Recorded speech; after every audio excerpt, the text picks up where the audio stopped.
દાળ કે ચોખાને પલાળવાની ઝંઝટ વગર ટેસ્ટમાં બેસ્ટ એવા ઇન્સ્ટન્ટ ઢોકળાની રેસીપી આજે આપણે બનાવીશું.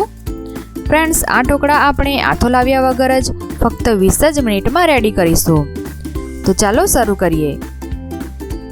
સૌથી પહેલાં એક વાસણમાં 1 બાઉલ રવો લેવાનો છે. ફ્રેન્ડ્સ, અહીં આપણે રવાનો જ યુઝ કરીશું, જે થોડો ઝીણો આવે છે. પછી 1/4 કપ બેસન લેવાનું છે.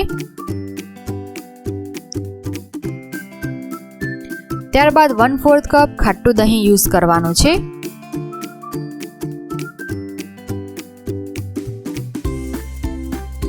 અને મિક્સ કરી લઈશું.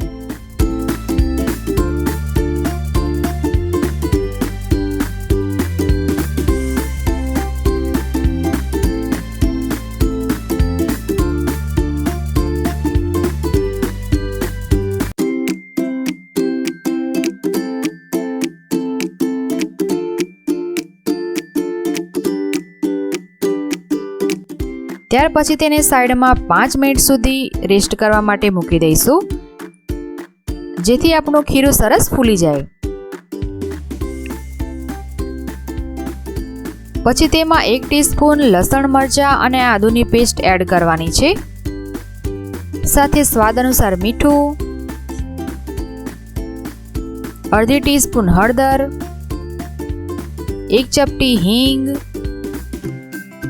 અને ઝીણા સમારેલા ધાણા એડ કરી દઈશું અને મિક્સ કરી લઈશું.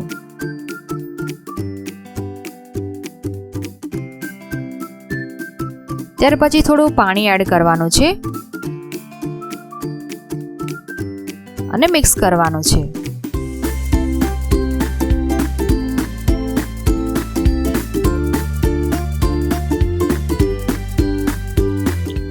બેટર બિલકુલ આ રીતનું રાખીશું.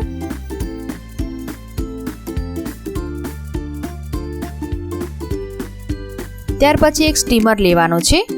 તેમાં માપનું પાણી એડ કરી દઈશું.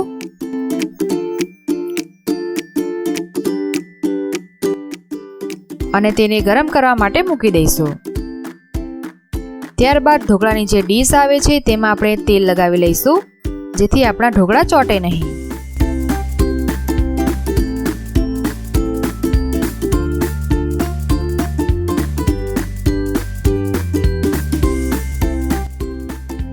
ત્યારબાદ બેટર પણ આપણું સરસ ફૂલી ગયું છે.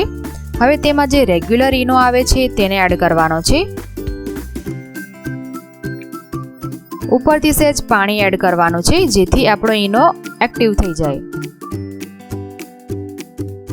ત્યારબાદ ફટાફટ મિક્સ કરી લેવાનું છે.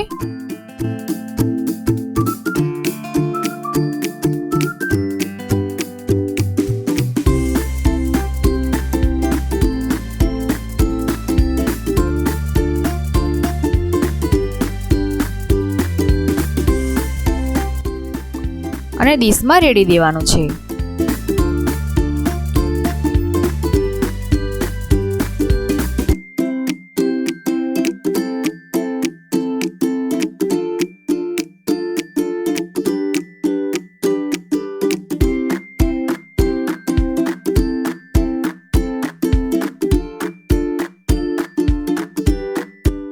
ત્યારબાદ તેને સ્ટીમરમાં મૂકી દઈશું.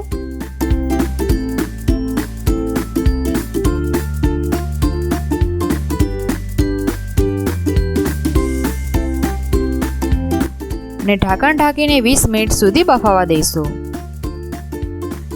20 મિનિટ પછી આપણે ચેક કરી લઈશું. ચપ્પુની મદદથી આપણે આ રીતે ચેક કરવાનું છે. જો ચપ્પુ ક્લીન બહાર આવે તો આપણા ઢોકળા સરસ ચડી ગયા છે. હવે તેને આપણે સાઈડમાં ઠંડા કરવા માટે મૂકી દેવાના છે. ફ્રેન્ડ્સ, ગરમ ઢોકળાની અંદર કટ નથી કરવાના, નહીં તો તે પ્રોપર રીતે કટ થતા નથી.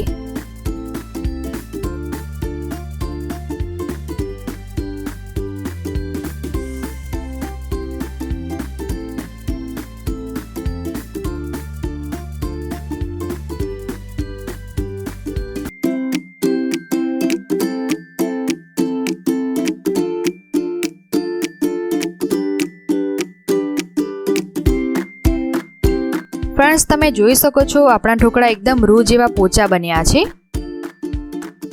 હવે તેને આપણે બીજા વાસણમાં કાઢી લઈશું અને વઘાર માટે એક પેન લેવાનો છે. તેમાં થોડું તેલ એડ કરીશું. તેમાં અડધી ટીસ્પૂન રાઈ એડ કરવાની છે.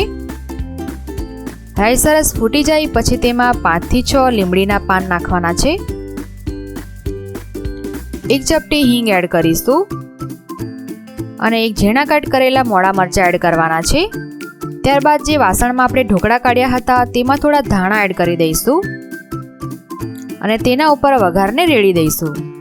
ત્યાર પછી ઢાંકણ ઢાંકીને તેને મિક્સ કરી દઈશું.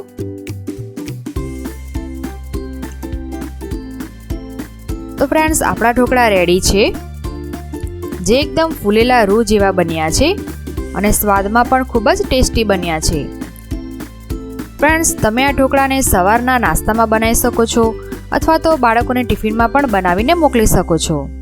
ફ્રેન્ડ્સ, તમને મારી આજની રેસીપી ગમી હોય તો મારા વિડીયોને લાઇક, શેર અને સબસ્ક્રાઇબ જરૂરથી કરજો. તો ફરી મળીશું એક નવી રેસીપી સાથે. ત્યાં સુધી થેન્ક્સ ફોર વોચિંગ.